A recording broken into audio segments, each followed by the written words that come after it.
மக்கள் தப்பி பிழைப்பதற்காக இந்த தண்ணியில் இறங்கி எதிர்த்தரப்பு இராணுவத்தின் சூடு வேண்டி இரத்த ரணகலமாகிய இடம். எனவே இந்த ஈழ விடுதலை போராட்டத்தில் இது ஒரு அடையாளம். இந்த அடையாளம் இன்று ரகசியமாக உருக்குலைக்கப்பட்டு கொண்டிருக்கின்றது. இன்று நான் இந்த இடத்தில் நிற்கின்றேன். வட்டுவாகல் பாலம்.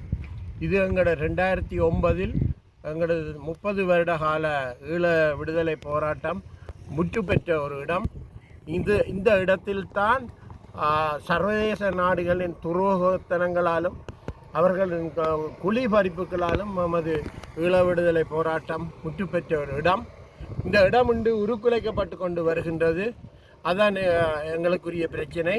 இன்று வட்டுவாகல் பாலம் என்பது புதுப்பிக்க வேறொரு புதிய பாலம் ஒன்று தேவை என்பது 2009 யுத்த முடிவின் பின்னரே தீர்மானிக்கப்பட்ட ஒரு விடயம். அந்த 2010 பின்னர் வந்த 2015 கூட பாராளுமன்றத்தில் 1000 மில்லியன் இதற்காக ஒதுக்கப்பட்டு அனுமதிக்கப்பட்ட ஒரு விடயம்.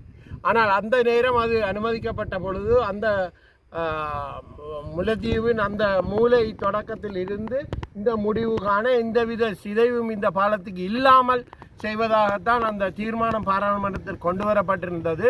ஆனால் இன்றைய நிகழ்வு இங்கே என்ன நடைபெறுகிறது என்பதை நீங்கள் பார்க்கலாம். இந்த பாலத்தின் தொடக்கம்தான் நாங்கள் எமது மக்கள் சரணடைந்து இல்லாமல் செய்யப்பட்ட இடம். தேசிய தலைவர் பிரபாகரன் அவர்கள் மகன் இந்த இடத்தில் வைத்துத்தான் உணவு வழங்கி சுட்டு கொல்லப்பட்ட இடம். நெஞ்சிலே சுடப்பட்டு கொல்லப்பட்ட இடம். இந்த இடம்தான் நடேசங்கள் காவல்துறை பொறுப்பாளர் அவருடன் சேர்ந்த அவரது குடும்பம் அவருடன் சேர்ந்த பெருந்தொகையான 152க்கு மேற்பட்ட போராளிகள் எப்படி மரணித்தார்கள் என்று தெரியாமலே காணாமலாக்கப்பட்ட இடம். இந்த இடத்தில் தான் பாலகுமாரன் தன்னுடைய மகனை வைத்துக்கொண்டு அந்த ஆலமரத்துக்கு கீழே இருந்த ஒரு அடையாளம். இன்று அவர்கள் இருவரும் இல்லை.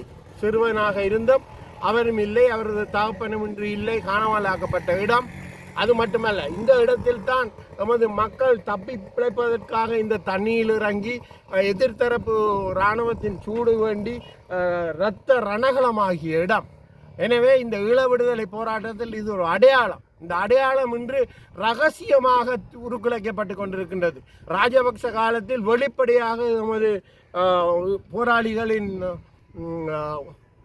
போராளிகளை புதைத்த அவர்களது புனித இடங்கள் அனைத்தும் இடித்து நொறுக்கப்பட்டு இல்லாமல் செய்யப்பட்டது வெளிப்படையாக. இன்று இது ரகசியமாக எமது அடையாளங்கள் ஒட்டுமொத்தமாக இல்லாமல் செய்யப்பட்டு கொண்டிருக்கின்றது இந்த முல்லைத்தீவு மாவட்டத்தில். எனவே இதை பார்ப்பதற்கு எங்களது கட்சிகள் கூட இல்லை. தமிழரசு கட்சி இன்று ஒரு துரோக கூட்டத்தின் கையில் தான் சிக்கி இருக்கின்றது. இன்று இந்த விடயத்தில் முன்னிக்க முடியாத சுமந்திரன் அதுடன் சேர்ந்த சிவஞானம் அவர்களுக்கு அந்த கட்சியை வழி நடத்துவதற்கு என்ன தகுதி இருக்கின்றது? உடனடியாக அந்த கட்சியில் இருந்து இவர்கள் வெளியேறி தமிழரசு கட்சியை ஜன ரீதியில் இயங்க விட வேண்டும். எமது தமிழர்களுக்கான அடையாளம் காணப்பட்ட ஒரே ஒரு கட்சி தமிழரசு கட்சி. அந்த தமிழரசு கட்சியை உருக்குலைத்து விட்டு இன்று சகலதும் நடைபெற்று கொண்டிருக்கிறது. மிகவும் கனகச்சிதமாக நடைபெற்று கொண்டிருக்கிறது. எனவே இதை பற்றி கதைப்பதற்கோ அல்ல இந்த விடயங்களை கதைப்பதற்கோ இன்று எமது கட்சிகளில் ஆட்கள் இல்லை. ஆனால் தங்களுக்குள்ளே அடிபடும் பிரச்சனைகளை கொண்டு வந்து கதைப்பதற்கும் அதை வெளியே காட்டி கொடுத்து ஒவ்வொரு விடயங்களை பெருசாக்கி அதற்றின் ஊடாக இந்த தமிழரசு கட்சியை இன்னும் எப்படி அழிக்கலாம் என்பதற்காகத்தான் உள்ளே இருப்பவர்களும் வெளியே இருப்பவர்களும் சேர்ந்து பயணித்துக் கொண்டிருக்கிறார்கள். ஒரே பயணம். அதே போல்தான் முக்கியமாக என்னுடைய விடயம் இந்த பாலம் அந்த நேரம் தீர்மானிக்கப்பட்டபடி 1000 மில்லியனில் ஊடாக இந்த பாலத்துக்கு எந்தவித சேதங்களும் இல்லாமல் செய்யப்பட்டிருக்க வேண்டும். அது தவறி இன்று சகலதும் உருக்குலைக்கப்பட்டு இங்கே நீங்கள் பார்க்குறீர்கள் இதற்கான ஒரு பாதை போடப்பட்டிருக்கின்றது என்றால் இது ஒட்டுமொத்தமாக உடைக்கப் போகிறார்கள். ஆனால் ஆரம்ப காலத்தில் நான் கேட்டபொழுது இந்த பாலம் உடைக்கப்படாது. அதான் உண்மையான விடயம். இந்த பாலத்தை தற்காலிகமாக வைத்துக்கொண்டு இன்னொரு பாலத்தை போட்டிருக்க வேண்டும். அதான் நியாயம். இந்த பாலத்தை உருக்குலைக்கிறார்கள் என்றால் இது உள்நோக்கம் கொண்ட இந்த அரசு செய்யும் ஒரு செயல்பாடு என்பது வெளிப்படையாக இந்த விடயத்தில் தெரிய வருகிறது. இதில் இந்த முல்லைத்தீவில் வந்து இந்த மண்ணிலிருந்தும் இந்த மண்ணின் மக்களாக தமிழ் மக்களாகி இருக்கிற இந்த மண்ணில் போல் வழிகளை சுமந்தாக்களும் இந்த தற்போதைய அரசாங்க தேசிய மக்கள் சக்தி இந்த எம்பியாக இருக்கணும்.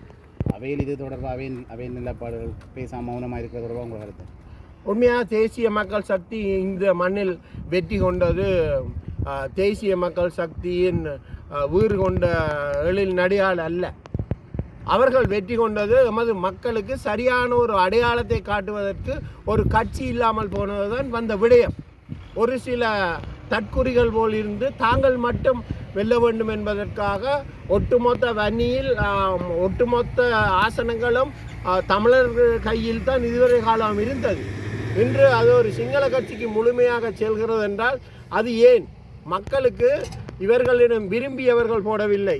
மக்களுக்கு மாற்றி தெரிவு ஒன்று இல்லை.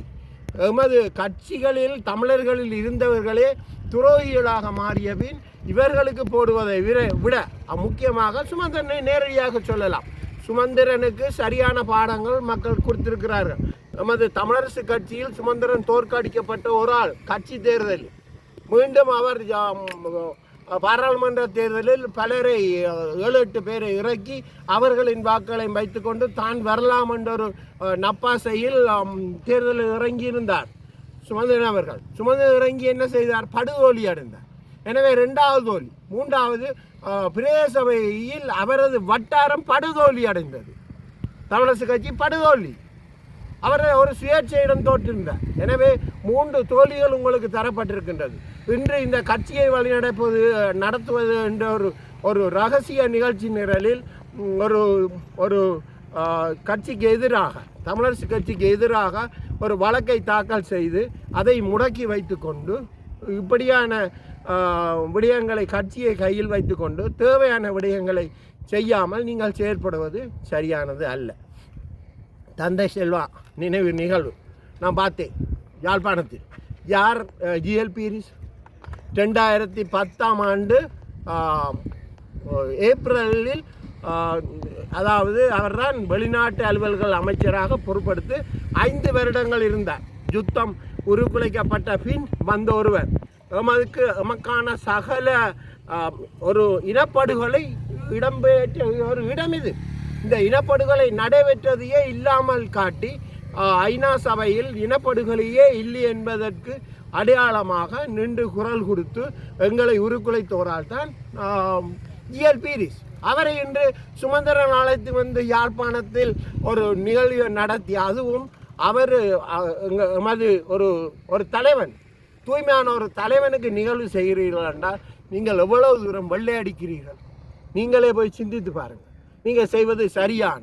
வெளிநாட்டு அலுவல்கள் அமைச்சராக இருந்த காலத்தில் மஹிந்த ராஜபக்சவும் பங்கிமூனும் ஏற்றுக்கொண்ட ஒரு விடயம், ஈழத்தமிழர்களுக்கான ஒரு விடுதலையை கொடுக்க வேண்டும். இந்தளவு அழிவுகளுக்கு பின்னர் கொடுக்கப்பட வேண்டும். ஒரு மீள்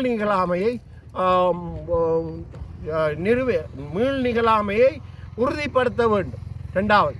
3வது, இங்கு நடத்தப்பட்ட